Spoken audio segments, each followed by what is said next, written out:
তোমরা নিশ্চয়ই সবাই ভালো আছো। আশা করি বাসায় আছো, সবাই ভালো আছো। আমিও সুস্থ আছি উপরওয়ালার দোয়ায়। আমরা অনেকদিন ধরেই ছুটির মধ্যে আমরা বাসায় দিন কাটাচ্ছি এবং নিয়মিত তোমরা পড়াশোনা করতেছো। আমরা এটাই সবসময় আশা করি, আশা করব ভবিষ্যতেও তোমরা নিয়মিত পড়াশোনা চালিয়ে যাবে। আর আমরা গত ক্লাসে যেটুকু পড়িয়েছিলাম, মানে 9 অধ্যায় শেষ করেছিলাম, আমরা আজকে 10 অধ্যায় শুরু করতে যাচ্ছি। শুরু করি আমরা। 40 মিনিট সময় শেষ হয়ে গেলে আবার দেখা যাচ্ছে ইয়ে করবে, তখন ওই জন্য আমরা শুরু করি ক্লাস।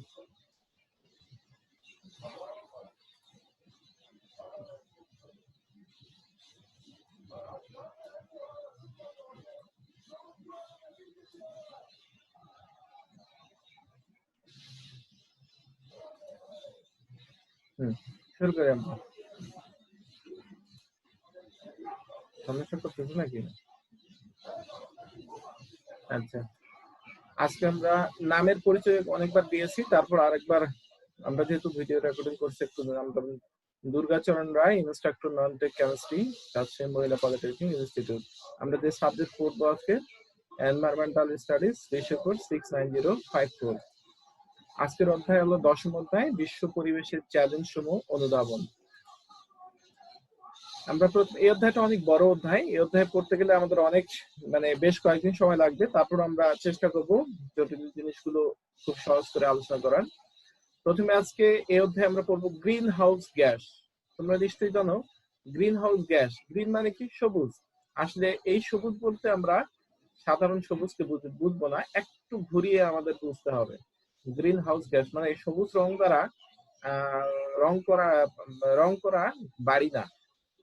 তাহলে সবুজ রং কেন নাম হয়েছে এখানে, সেই জিনিসটা আমরা এখন আলোচনা করবো। গ্রিন মানে অর্থ সবুজ, আর হাউস অর্থ ঘর, তাহলে সবুজ ঘর বোঝা যায় আর কি। সুতরাং গ্রিন হাউসের আবিধানিক অর্থ দাঁড়ায় হলো সবুজ ঘর। মূলত এটি একটি কাচের ঘর। কাচের ঘর মানে কাঁচ দ্বারা নির্মিত ঘর, এবং সেটা বলা যাবে এয়ার টাইট। মানে কি? বাতাস বাইরে থেকে ভিতরে ঢুকতে পারে না, ভিতর থেকে বাইরে বাতাস আসতে পারে না, এরকম। শীত প্রধান দেশে শীতের সময় প্রচন্ড ঠান্ডা পড়ে, সেটা আমরা সবাই জানি। সাধারণত বরফে মাটি ঢাকা পড়ে যায়। প্রায় অনেকদিন ধরেই এই ইয়েটা চলতে থাকে। ফলে দেখা যায় যে সেই সমস্ত দেশে সবুজ শাকসবজি বা ছোট ছোট উদ্ভিদ বা ফুলের বাগান বা ফুলের টবে যে সমস্ত উদ্ভিদগুলো ছোট, বড় উদ্ভিদ কিন্তু বলা যাবে না, এখানে ছোট উদ্ভিদ যেগুলো, সেগুলো মাটি যেহেতু ঢাকা থাকে, তাহলে আবাদ করা একেবারেই দুষ্কর হয়ে পড়ে। সেজন্য সেই সমস্ত দেশে কি করা হয়? কাচের ঘরের মধ্যে এই ছোট ছোট শাকসবজি উদ্ভিদগুলো আবাদ করা হয়। এখন কিভাবে এই জিনিসটা আমাদের বাস্তবের সাথে মিলিয়ে, অর্থাৎ মাটিতে বরফ জমবে না এবং চাষ করা সম্ভব হবে, সেই জিনিসটা আমরা দেখব। যে আমরা জানি সূর্য থেকে যে তরঙ্গ আলোক তরঙ্গ আসে, সেটা হলো ক্ষুদ্র তরঙ্গ দৈর্ঘ্য বিশিষ্ট। আর মাটি থেকে প্রতিফলিত হওয়ার ফলে যে তাপ বা আলোক শক্তি নির্গত হয়, সেটা কি? বড় তরঙ্গ দৈর্ঘ্য বিশিষ্ট। ফলে দেখা যায় সূর্য থেকে আগত ক্ষুদ্র তরঙ্গ দৈর্ঘ্য বিশিষ্ট আলোক শক্তি বা তাপ শক্তি কাঁচ পাত ভেদ করে ভিতরে আসতে পারে, কিন্তু মাটি থেকে রিফ্লেক্ট বা প্রতিফলিত হওয়ার পরে যে বড় তরঙ্গ দৈর্ঘ্য বিশিষ্ট আলো বা কাঁচ উৎপন্ন হয়, সেটা আর কাঁচ পাত ভেদ করে বাইরে যেতে পারে না। তার মানে কি হচ্ছে? সূর্য থেকে তাপ কাঁচ পাতের ভিতর দিয়ে ওই কাঁচের ঘরের মধ্যে ভিতরে ঢুকতেছে, কিন্তু ওই কাঁচ পাতের ভিতরে মাটিতে প্রতিফলিত হওয়ার পরে যে তাপটা উৎপন্ন হচ্ছে, তা বড় তরঙ্গ দৈর্ঘ্য বিশিষ্ট, সেটা আবার ভেদ করে কাঁচপাত ভেদ করে বাইরে যেতে পারে না। ফলে কি হচ্ছে? উপর থেকে অর্থাৎ সূর্য থেকে তাপ ভিতরে ঢুকতেছে, কিন্তু ভিতর থেকে তাপ বাইরে যেতে পারতেছে না। ফলে এভাবে কি হচ্ছে? সেখানকার তাপমাত্রা দিন দিন কি বেড়ে যাচ্ছে। বেড়ে যেতে যেতে এক সময় দেখা যাবে কি হবে? ওই জায়গার তাপমাত্রা, বরফ, আমাদের 0°C তাপমাত্রায় বরফ জমে, সেই তাপমাত্রা থেকে অনেক বেশি তাপমাত্রা উৎপন্ন হয়। ফলে দেখা যাচ্ছে সেই জায়গায় আর বরফ জমতে পারে না। মোটামুটি দেখা যায় যে 30, 32 বা 25 থেকে উপরের দিকে তাপমাত্রা সে জায়গায় আর কি থাকে। ফলে সেখানে আর বরফ জমতে পারে না। আর বরফ না জমলে সেখানে কি করতে পারে? তখন কি ছোট ছোট শাক সবজি উদ্ভিদ ইত্যাদি কি আবাদ করা বা চাষ করা সম্ভব হয়। এখন বাস্তবে আমাদের এই পৃথিবীর যে বায়ুমণ্ডল, সেই বায়ুমণ্ডলে এখানে আমাদের গ্রিন হাউস কিভাবে আমাদের কাজ করতেছে সেই জিনিসটাই আমরা এখন দেখব। এখন আমরা জানি যে সূর্য যে সমস্ত পদার্থকে আমরা তাপ প্রয়োগ করি সেগুলো কি উত্তপ্ত হয়, উত্তপ্ত হলে আয়তনে কি বৃদ্ধি পায়, আর বৃদ্ধি পাওয়ার ফলে কি হয়, তারা হালকা হয় এবং কি আস্তে আস্তে উপরের দিকে উঠতে থাকে। এবং ভূপৃষ্ঠ সংলগ্ন যে আমাদের মাটির সাথে সংলগ্ন যে তাপ উৎপন্ন হয় বা প্রতিফলিত এবং যে বিকিরিত যে দুইটা তাপ উৎপন্ন হয়, সেই তাপের ফলে বায়ুমণ্ডল সাধারণত নিচের দিকে বেশি গরম বা উত্তপ্ত থাকে, আর উপরের দিকে যতই যাওয়া যায় তাপমাত্রা আস্তে আস্তে কমতে থাকে। ফলে মাটি থেকে মাটির ভূপৃষ্ঠ সংলগ্ন যেমন carbon dioxide gas, methane gas, CFC gas, nitrous oxide gas ইত্যাদি এই সমস্ত গ্যাসগুলো বিভিন্ন উৎস থেকে আমাদের কি চলে আসে। এগুলো যখন আসে তখন কি হয়, তখন কি এগুলো এই তাপ দ্বারা কি উত্তপ্ত হয়, উত্তপ্ত হয়ে কি হয়, হালকা হয়, হালকা হয়ে আস্তে আস্তে উপরের দিকে উঠতে থাকে। যতই উপরের দিকে উঠতে থাকে ততই আস্তে আস্তে এরা শীতল হতে থাকে, এবং শীতল হওয়ার ফলে একটা নির্দিষ্ট উচ্চতায় পৌঁছার পর তখন আর উপরে ওঠে না। যখন উপরে ওঠে না তখন এখানে এই মানে উপরের স্তরে একটা কি গ্যাসের কি স্তর সৃষ্টি করে। এই স্তরটা আর উপরের দিকে ওঠে না, নিচেও নামে না, আস্তে আস্তে ভূপৃষ্ঠ থেকে যতই তাপ মানে গ্যাসগুলো উৎপন্ন হয়, এই সমস্ত gas carbon dioxide, methane, CFC, nitrous oxide এই গ্যাসগুলো উৎপন্ন হয় এবং উত্তপ্ত হয়ে উপরের দিকে উঠতে থাকে, এবং ওই সীমা পর্যন্ত উঠে কি শীতল হয়ে তোমার কি জমা হতে থাকে। এই জমা হতে হতে হতে বিশাল একটা পূর্ব স্তর গ্যাসের কি সৃষ্টি হয়। এই স্তরটাই আমাদের কি কাঁচ পাতের নাকি কাজ করে। এই কাঁচ পাতের ন্যায় কাজ করার ফলে তখন কি হয়, সূর্য থেকে যে তাপটা আমাদের আসে ক্ষুদ্র তরঙ্গ দৈর্ঘ্য বিশিষ্ট, সেই তাপটা এই গ্যাসের স্তরটা ভেদ করে চলে আসতে পারে। পক্ষান্তরে যে মাটিতে যে প্রতিফলিত হওয়ার ফলে যে গ্যাসটা যে তাপটা উৎপন্ন হয় সেটা বড় তরঙ্গ দৈর্ঘ্য বিশিষ্ট, সেই তাপটা তখন কি উপরের দিকে এই গ্যাসের স্তরটা ভেদ করে যেতে পারে না। ঠিক যেমন আমরা কাচের ঘরের কথা বলেছিলাম, যেতে পারে না, ফলে উপর থেকে অর্থাৎ ভূপৃষ্ঠে সূর্য থেকে তাপ আসতেই থাকে, কিন্তু ভূপৃষ্ঠ থেকে প্রতিফলিত হওয়ার ফলে বা বিকিরিত হওয়ার ফলে তাপটা আর ওই গ্যাসের স্তরের ভেদ করে উপরে যেতে পারে না। ফলে পৃথিবী পৃষ্ঠের তাপমাত্রা দিন দিন কি বাড়তে থাকে। এই বাড়তে থাকার ফলেই ঠিক আমরা যে গ্রিন হাউস আমরা ঘর বললাম, অর্থাৎ সবুজ ঘর, কাচের ঘর বললাম, সেই ঘরের ন্যায় আমাদের কি এই পৃথিবী পৃষ্ঠে আমাদের কি মানে চলতে থাকে। ফলে পৃথিবী পৃষ্ঠের তাপমাত্রা দিন দিন বাড়তেই থাকে এবং বাড়তেই আছে এবং ভবিষ্যতেও বাড়তেই থাকবে যদি আমরা এই গ্রিনহাউস গ্যাসগুলোকে নিয়ন্ত্রণ করতে না পারি। তাহলে যে সমস্ত গ্যাস উপরে এই ধরনের একটা পূর্ব স্তর সৃষ্টি করে এবং কাঁচ পাতের ন্যায় ব্যবহৃত হচ্ছে, সেই স্তরটাকে বলা হবে তোমার কি গ্রিনহাউস গ্যাসের কি স্তর। এটাই আমরা গ্রিনহাউস গ্যাস। এখন গ্রিনহাউস গ্যাসগুলো আমরা আরেকবার জেনে নিই যে গ্রিনহাউস গ্যাসগুলো যেমন হলো carbon dioxide, methane, CFC, nitrous oxide ইত্যাদি। তবে এই গ্যাসগুলোই সবচেয়ে বেশি প্রধানত দায়ী। বিশেষ করে কার্বন ডাইঅক্সাইডটা বেশি, সেকেন্ড হলো মিথেন, তারপরে সিএফসি। মিথেন গ্যাস আমাদের বিভিন্ন জায়গা থেকে জলাভূমি থেকে উৎপন্ন হয়, তারপর গ্যাসের লিকেজের ফলে উৎপন্ন হয়। সিএফসি ফ্রিজ, এয়ার কন্ডিশনার, তারপরে বরফ তৈরি কারখানা ইত্যাদি থেকে আসে। নাইট্রাস অক্সাইড বিভিন্ন ইন্ডাস্ট্রি থেকে আসতে পারে, কলকারখানার ধোঁয়া থেকে আসতে পারে, ইত্যাদি থেকেই চলে আসে। এরপরে করবো আমরা গ্রিনহাউস এফেক্ট।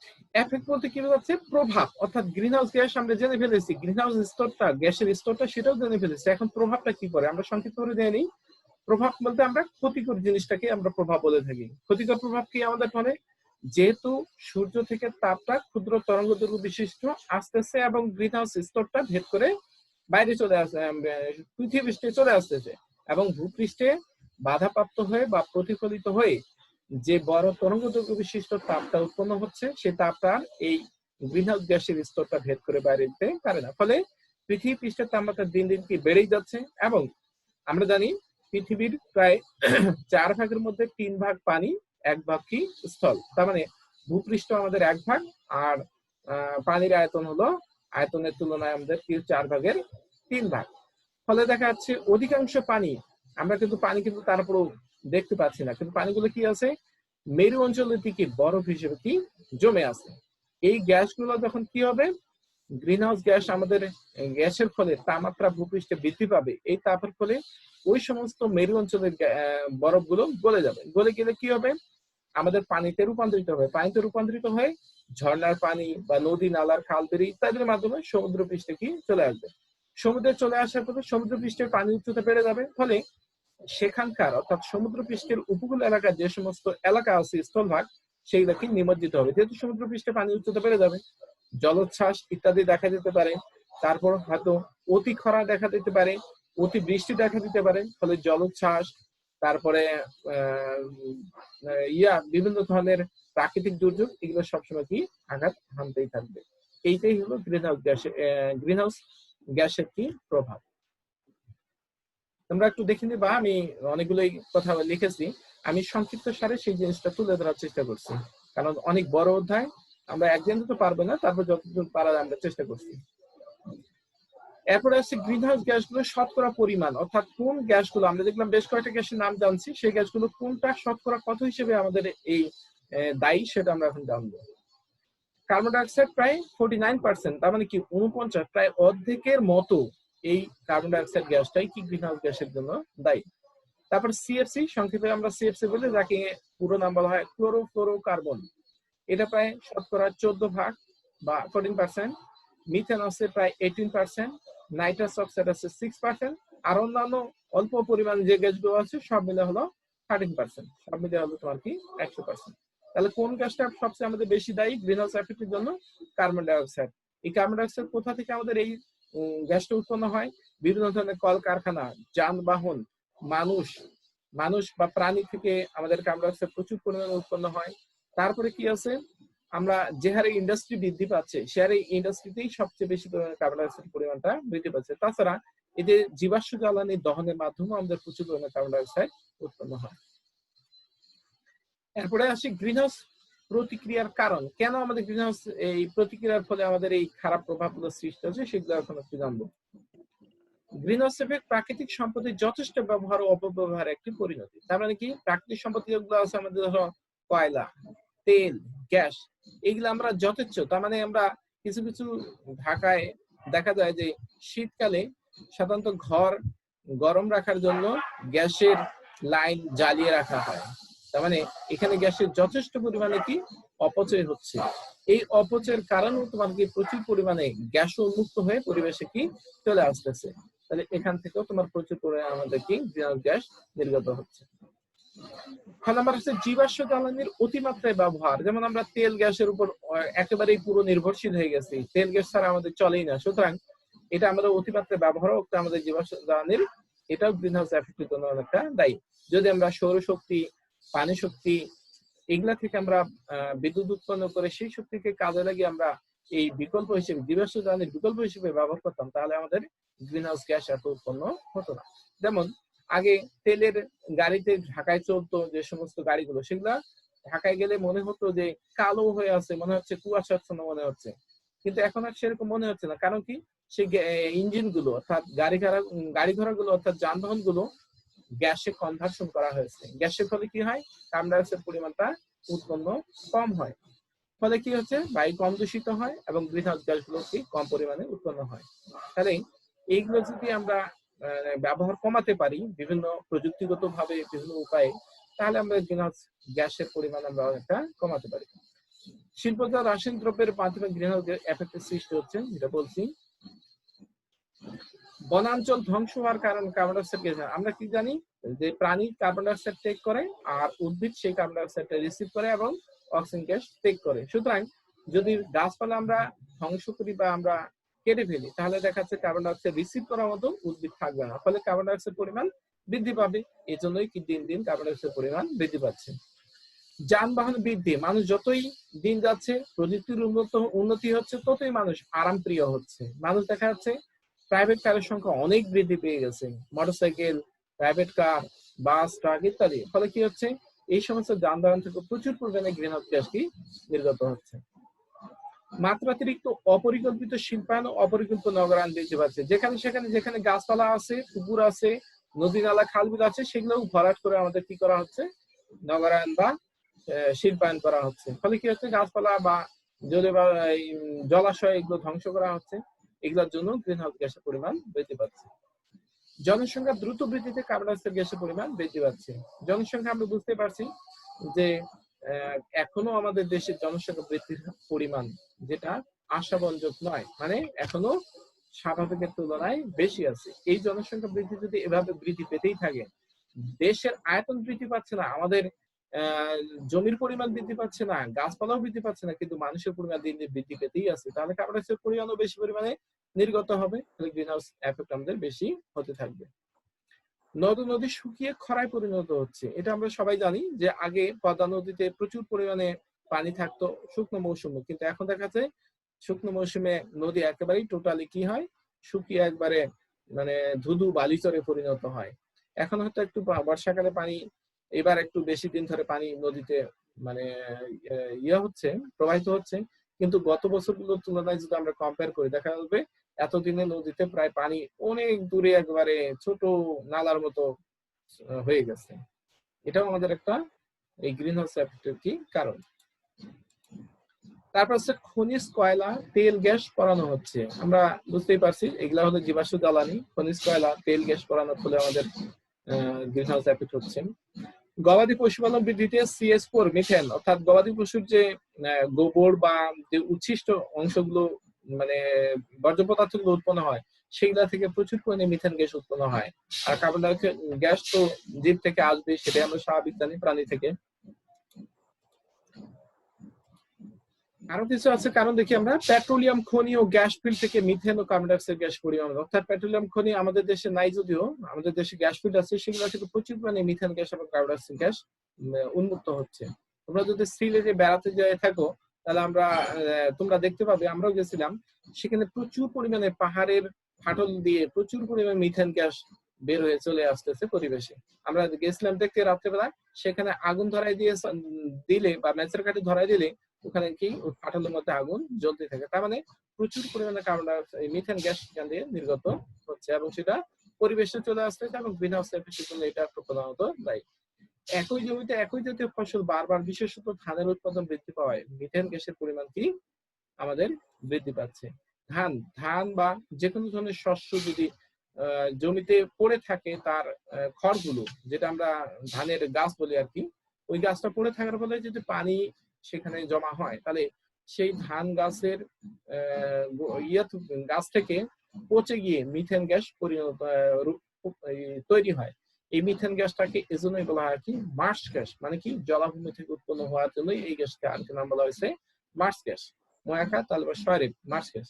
তাহলে জমিতে যদি ধানের পরিমাণ বেশি আবাদ করা হয়, তাহলে ধানের সেই গাছ থেকে মিথেন গ্যাস উৎপন্ন হবে এবং গ্রিন হাউস এফেক্টের জন্য দায়ী হবে। তারপর রাসায়নিক সারের অপরিকল্পিত ব্যবহারের ফলে নাইট্রাস অক্সাইড গ্যাসের পরিমাণ বৃদ্ধি পাচ্ছে। নাইট্রাস অক্সাইড, আমরা একটা নাইট্রিক অক্সাইডও আছে, নাইট্রাস অক্সাইড আছে, এই গ্যাসটা আমাদের গ্রিন হাউস গ্যাসের জন্য দায়ী।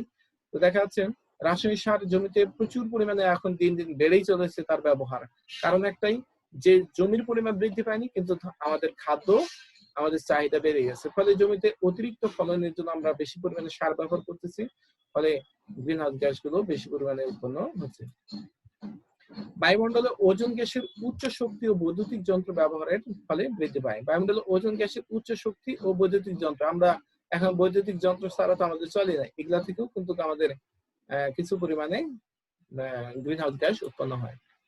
বিশ্বব্যাপী উষ্ণতা বৃদ্ধি পাওয়ার কারণে, এটা আমরা অনেক আগেই বলেছি যে যেহেতু গ্রিন হাউস এফেক্ট হচ্ছে, তাহলে আমাদের গ্রিন হাউস এফেক্ট হচ্ছে প্রচুর তাপমাত্রা উৎপন্ন হচ্ছে, এই তাপমাত্রা উৎপন্ন হওয়ার জন্য আমাদের কি হচ্ছে, যে গ্রিন হাউস গ্যাস উৎপন্ন হচ্ছে। অ্যারোসোল, রেফ্রিজারেটর, এয়ার কুলার ব্যবহারে সিএফসি গ্যাস বেশি ব্যবহৃত হচ্ছে। আমরা এখন দেখছি যে ঘরের মধ্যে ফ্রিজ আমাদের কম্পালসারি, মানে প্রত্যেক ফ্যামিলিতে ফ্রিজ বাধ্যতামূলক। এখন কিন্তু এয়ার কুলার বা এসি মেশিনও আমাদের সবার বাসায় প্রায় বাধ্যতামূলক হয়ে যাচ্ছে। মানুষ আয় বেড়ে গেছে, আরাম প্রিয় হয়ে যাচ্ছে, গরম আর সহ্য করতে পারতেছে না, তাই সবাই দেখি ঘরে ঘরে এখন এয়ার কুলার বা এসি মেশিন আমাদের লাগাচ্ছে। তার ফলে কি হচ্ছে, এই সমস্ত মানে যন্ত্রপাতিগুলোতেই প্রচুর পরিমাণে সিএফসি গ্যাস ব্যবহার করা হয় এবং সিএফসি গ্যাসগুলোই গ্রিন হাউস গ্যাসের জন্য আরেকটা দায়ী। সেটা আমরা দেখলাম মনে হয় প্রায় 13% মনে হয় দায়ী সিএফসি গ্যাস, আর 18% হলো আমাদের অন্য গ্যাসগুলো দেখলাম। সর্বস্তরে পরিবেশের আইনের যথাযথ প্রয়োগ না থাকার কারণে, তার মানে কি হচ্ছে, ওই যে আমরা বললাম অপরিকল্পিত শহরায়ন, অপরিকল্পিত নগরায়ন ইত্যাদির কারণে আমাদের কি হচ্ছে, যেখানে সেখানে গাছপালা কেটে আমাদের বিল্ডিং তৈরি করা হচ্ছে। এই বিল্ডিং তৈরি করার ফলে সেই জায়গাগুলো কি হচ্ছে, গাছপালা কেটে আমাদের বাসা তৈরি করার কারণে ওই উদ্ভিদের পরিমাণ কমে যাচ্ছে। আর উদ্ভিদের পরিমাণ কমে যাওয়ার ফলে আমাদের কি হচ্ছে, গ্রিনহাউস গ্যাস বেশি উৎপন্ন হচ্ছে। জনগণের ভিতর গ্রিন হাউস এফেক্টের ক্ষতিকর প্রভাব সম্পর্কে জ্ঞান না থাকায় অতিমাত্রায় গ্রিন হাউস গ্যাস বেশি পরিমাণে নির্গত হচ্ছে। অর্থাৎ আমরা যদিও শিক্ষিত মানুষ, সবাই শিক্ষিত হলেও আমরা পরিবেশের বা আমাদের যে চারিপাশের যে পরিবেশকে ভালো রাখতে হবে সেই জ্ঞান কিন্তু আমরা হয়তো কাগজে কলমে জানলেও সেটা আমাদের বাস্তবে আমরা রূপায়িত করতে পারি না, অর্থাৎ আমরা প্রয়োগ করি না। দেখা যাচ্ছে আমরা পরিবেশকে যত্রতত্র যেখানে সেখানে ময়লা টলা ফেলে, থুতু ফেলে, বাথরুম সেরে ইত্যাদি করে আমরা পরিবেশকে দূষিত করতেছি। এই দূষিত হওয়ার ফলেও আমাদের কি হচ্ছে, গ্রিনহাউস গ্যাসের পরিমাণ বৃদ্ধি পাচ্ছে। এগুলোই কারণ আমরা গ্রিনহাউস এফেক্টের। এখন এই গ্রিনহাউস এফেক্টের ফলে আমাদের কি কি খারাপ দিকগুলো আসে সেগুলো এখন একটু জানি। ওইটা কারণ জানলাম, এখন খারাপ প্রভাবগুলো। পৃথিবীর বড় বড় শহর যেমন London, new York, Seoul, Beijing ইত্যাদি তলিয়ে যাওয়ার সম্ভাবনা রয়েছে। কারণ কি, যে গ্রিনহাউস গ্যাসের ফলে আমাদের কি হচ্ছে, পৃথিবী পৃষ্ঠের তাপমাত্রা বৃদ্ধি পাচ্ছে। বৃদ্ধি পাওয়ার ফলে কি হচ্ছে, যে বরফ আচ্ছাদিত যে সমস্ত দেশগুলো আছে সেগুলো বরফ গলে গিয়ে সমুদ্র পৃষ্ঠে পানির উচ্চতা বৃদ্ধি পাচ্ছে। আর বৃদ্ধি পাওয়ার ফলে আমাদের কক্সবাজার, তারপরে টেকনাফ, তারপরে আছে আমাদের তারপরে আরো যে সমস্ত সমুদ্র উপকূল এলাকার যে সমস্ত মানে স্থল থাকা আছে সেগুলো কি পানির স্তর বেড়ে যাওয়াতে ডুবে যাওয়ার সম্ভাবনা আছে। ফলে বাংলাদেশের ম্যাপটাই আমাদের কি পাল্টে যাবে, যেটা আমরা সেন্ট মার্টিন দ্বীপ বলি সেটাও ডুবে যেতে পারে যদি এভাবে গ্রিনহাউস এফেক্ট হতেই থাকে আমাদের। পৃথিবীর অনেক অঞ্চলে মানুষ হারাবে তার আবাসস্থল, অর্থাৎ ওই যে বললাম সেন্ট মার্টিন, টেকনাফ, কক্সবাজার ইত্যাদি যদি ডুবে যায় তাহলে মানুষ তার আবাসস্থল হারাবে, এটাই স্বাভাবিক। মালদ্বীপ, কিরিবাতি এবং বাংলাদেশের দক্ষিণ অঞ্চল তলিয়ে যেতে পারে। ওই যে ওগুলা দ্বীপ অঞ্চল সমুদ্রের উপকূল এলাকার মধ্যে, মানে সমুদ্রের মাঝখানে বা মাঝখানে ঠিক বলা যাবে না, কিছু নির্দিষ্ট এলাকায় সমুদ্রের মধ্যে আছে, ফলে দেখা যাচ্ছে সেগুলো ডুবে যেতে পারে। আর বাংলাদেশের দক্ষিণ অঞ্চল যেটা আমরা একটু বললাম সেন্ট মার্টিন, কক্সবাজার, তারপর হচ্ছে টেকনাফ ইত্যাদি তলিয়ে যেতে পারে। বাংলাদেশ সহ পৃথিবীর বিভিন্ন দেশের উপকূলীয় এলাকার এক বিরাট অংশ তলিয়ে যেতে পারে। বাংলাদেশ তো ডুবে যাবে, পৃথিবীর বিভিন্ন দেশেও এরকম ঘটনা ঘটে যেতে পারে। সমুদ্রের পানি ফুলে উঠলে আবার প্রকৃতি বদলে যাবে, অর্থাৎ ঘন ঘন জলোচ্ছ্বাস হতে পারে, ঘন ঘন দেখা যাচ্ছে ঝড়, তারপরে সাইক্লোন, সিডর ইত্যাদি আক্রমণ বেড়ে যাবে। মেরু অঞ্চলের বিপুল হিমবাহের আবরণ ও পর্বতের হিমবাহ গলে গিয়ে বন্যা দেখা দিবে, অর্থাৎ নদীতে ধারণ ক্ষমতা সেটা কি ধারণ ক্ষমতার বেশি পানি প্রবাহিত হবে, ফলে দেখা যাচ্ছে নদী দ্বারা যে পানি ধারণ করার কথা সেটা ধারণ ক্ষমতার যদি বেশি পানি আমাদের নদীতে চলে আসে তখন কি হবে, সমতল ভূমিতে পানি চলে আসে, বন্যা দেখা দিবে। ফসল ডুবে যাবে, যেহেতু বন্যা হবে তাহলে ফসল ডুবে যাবে, সংক্রমিত হবে সরবরাহ পানি দূষিত হবে, বনের জীবজন্তু পরিমাণ হ্রাস পাবে, বনাঞ্চল ধ্বংস, অর্থাৎ পরিবেশ বিপর্যয় দেখা দেবে। গ্রিনহাউস প্রভাবের ফলশ্রুতিতে ক্রমবর্ধমান হারে উত্তপ্ত পৃথিবীতে নতুন সামাজিক, অর্থনৈতিক ও রাজনৈতিক সমস্যা দেখা দেবে, অর্থাৎ যতক্ষণ মানুষের পকেটে টাকা থাকবে ততক্ষণ মানুষ অনেক শান্তপ্রিয়। যখন মানুষের পকেটে অভাব দেখা দেবে তখন মানুষ কিন্তু বিভিন্ন ধরনের অসামাজিক কাজ, মানে বিভিন্ন রাজনৈতিক বিভিন্ন গন্ডগোল, অর্থনৈতিক গন্ডগোল এগুলো সবসময় দেখা দেবে। তারপর হচ্ছে 1988 সালের যুক্তরাষ্ট্রের তীব্র খরা ও বাংলাদেশের বন্যার মতো প্রাকৃতিক দুর্যোগগুলো নিয়মিত আক্রমণ করার আশঙ্কা দেখা দেবে, অর্থাৎ ওই যে বললাম প্রাকৃতিক দুর্যোগগুলো বেশি পরিমাণে আমাদের দেখা দেবে।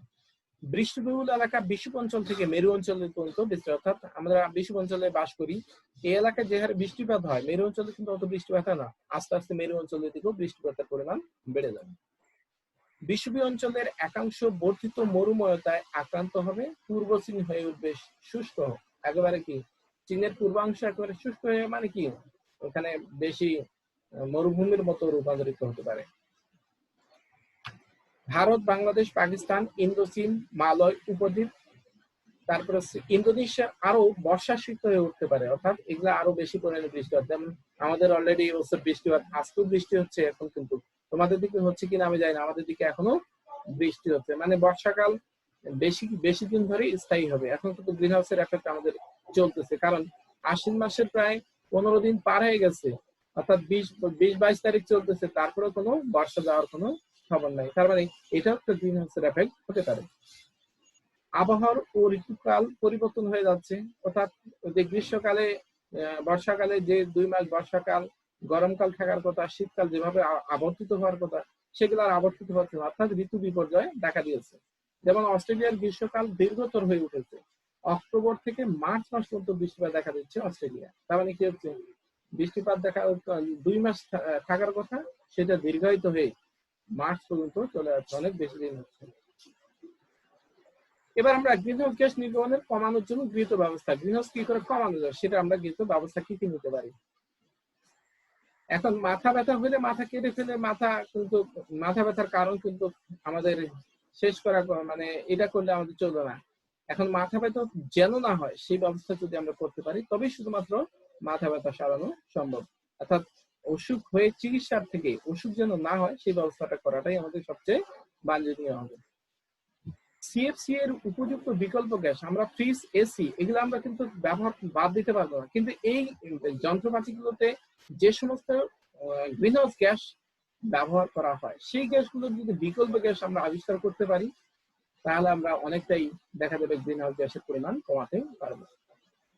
সিএফসি এর বিকল্প গ্যাস, অর্থাৎ সিএফসি এর বিকল্প গ্যাস আবিষ্কার হয়ে গেছে অলরেডি, কিন্তু ওগুলোর দাম অনেক বেশি, ফলে মানুষ কি ওই সমস্ত দামি গ্যাস ব্যবহার না করে এখনো আমাদের কি করা হচ্ছে, সিএফসি গ্যাস ফ্রিজ, এসিতে ব্যবহার করা হচ্ছে। তাহলে এই গ্যাসগুলোর আমাদের দাম কমাতে হবে, সবার কাছে সহজলভ্য করতে পারলে আমাদের এই গ্যাসগুলো, অর্থাৎ ক্ষতিকারক যে সিএফসি গ্যাস, সেগুলো আমরা টোটালি অ্যাভয়েড করতে পারবো।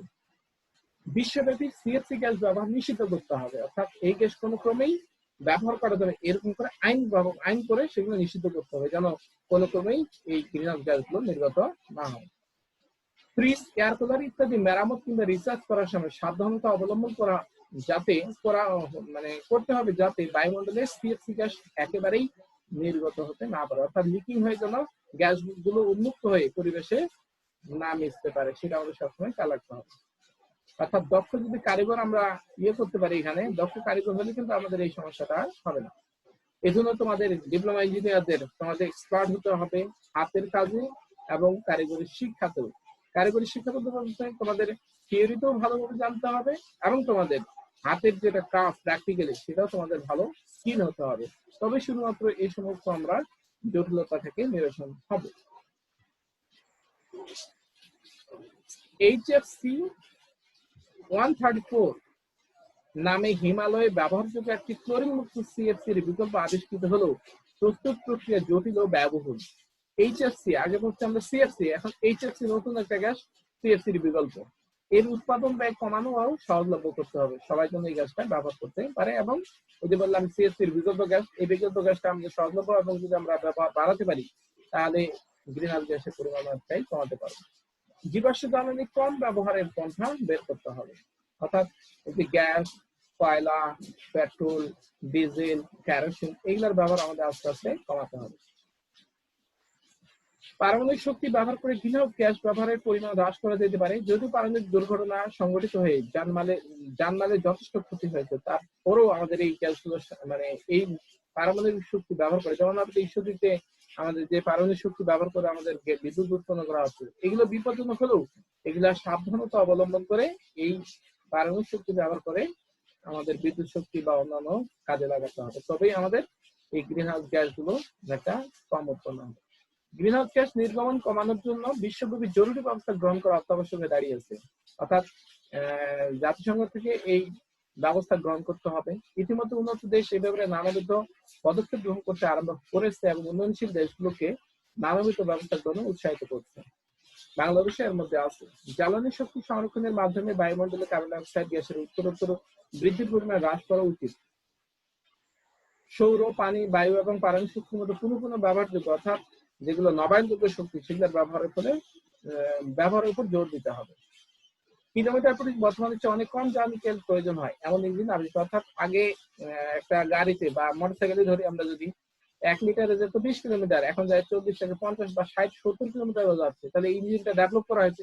এটা ডেভেলপ করে যদি 100 কিলোমিটার পর্যন্ত আমরা নিয়ে যেতে পারি, তাহলে আমাদের আরো বেশি জ্বালানি কম খরচ হবে এবং গ্রিনহাউস গ্যাস কম উৎপন্ন হবে। কার্বন ডাই অক্সাইড গ্যাস উৎপন্নকারী জীবাশ্ম জ্বালানি ব্যবহার যত সম্ভব কম করা এবং বিকল্প আবিষ্কারও ব্যবহার করতে হবে। বনাঞ্চল সংরক্ষণ, নিয়মিত ব্যাপক বনায়নের মাধ্যমে নতুন বনাঞ্চল সৃষ্টি করতে হবে। কৃষিতে রাসায়নিক সারের ব্যবহার কমে জৈব সারের ব্যবহার ব্যাপক করা উচিত। সিএফসি, ক্লোরোফ্লোরোকার্বন এর সস্তা বিকল্প আবিষ্কার করা এবং এইচএফসি যেটা বললাম সেটার ব্যবহার বাড়াতে হবে এবং সিএফসি কে টোটালি নিষিদ্ধ করতে হবে। উপকূলে উপযুক্ত বাঁধ ও দেয়াল নির্মাণ করতে হবে। উন্নত দেশগুলো গ্রিনহাউস গ্যাসের প্রভাব দূরীকরণে জরুরি উদ্যোগ ভূমিকা গ্রহণ করতে হবে এবং এগিয়ে আসতে হবে ও অনুন্নয়ন দেশগুলো সহায়তা করতে হবে। গ্রিনহাউস গ্যাস বা গ্রিনহাউস প্রভাব গবেষণা ও এ প্রভাব সৃষ্ট প্রতিরোধে আন্তর্জাতিক সহযোগিতা জোরদার করতে হবে। গ্রিনহাউস প্রভাব প্রতিরোধের বিষয়টি রাজনৈতিক অঙ্গীকারে অন্তর্ভুক্ত করতে পারে, তবে শুধুমাত্র আমাদের এটা আজকে আমরা এ পর্যন্তই আজকে আলোচনা করছি না আমরা।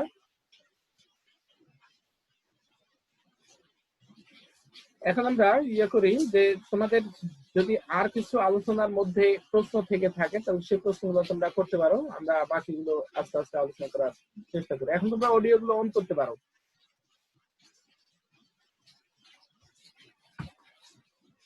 অডিও গুলো অন করতে পারো, তোমরা কথা বলতে পারো যদি কারো কোয়ারি থেকে থাকে। আজকে এ পর্যন্ত আমরা শেষ